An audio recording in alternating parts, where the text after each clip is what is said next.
Оңтүстік Қазақстан облысының ішкі істер департаментінің бастығының бұйрығымен жұма, сенбі, жексенбі күндері тұрақты түрде рейдтік іс-шаралар жүргізілуде. Кезекті іс-шара кезінде жол патрульдік полициясы полкының инспекторлары іздеуде жүрген азаматты қолға түсірді. Темірлан тас жол бойында Зерде аптекасының жанында күдікті азаматты көріп, тоқтатып, данныйын сұрап, іздестірілуде жүргені анықталып, күдікті азамат Алматыда тұратынын айтады. Ол жақтың тәртіп сақшыларынан Шымкентке қашып келгенін ол жасырмады. Не мақсатта үйден қашып кеттіңіз? Bir ай болды ма төбелескісіз? Төбелесін. Сізді іздеу тобы іздеп жүргенін білесіз? Иә, іздеп жүрген білем. Опергруппа іздеп жүргенін білесіз? Иә, білем. Шымкентке не мақсатпен келдіңіз? Мен жұмыспен жағдайым келдім.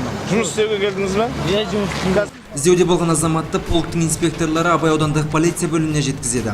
Іздеу салған алматылық сақшылар оны алып кеткенше ол сонда болады.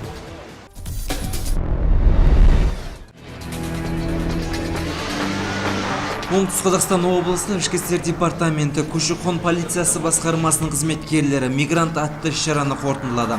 3 күн бойы жүргізілген келімсек операциясы барысында Қазақстан Республикасына келу болу заңдылығын сақтамаған 839 тұлға анықталды.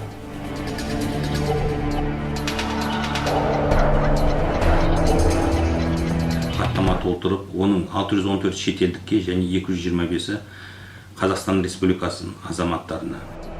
Профилактикалық іс-шара барысында құқық бұзушыларға 2 миллион теңгеге жуық айыппұл салынды. Полицейлер базарлар мен сауда орындар, жеке үйлер мен мекемелерді аралау кезінде өздерінің жеке басын анықтайтын құжаттары болмаған 54 азаматты анықтап, оларды уақытша қамаққа алды. Операция кезінде 166 жергілікті тұрғынға әкімшілік хаттама толтырылды. Сондай-ақ 32 шетел азаматы шекарадан асырылды сот шешімі негізінде.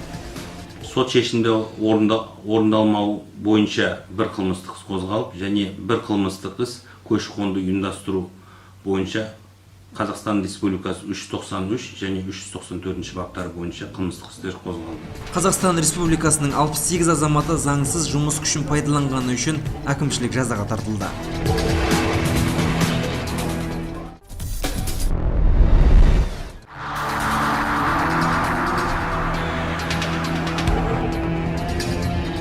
Шымкент Алматы тас жолында ірі жол көлік оқиғасы тіркелді. Мұнда ВАЗ-2104 автокөлігі мен Mitsubishi көлігі соқтығысқан.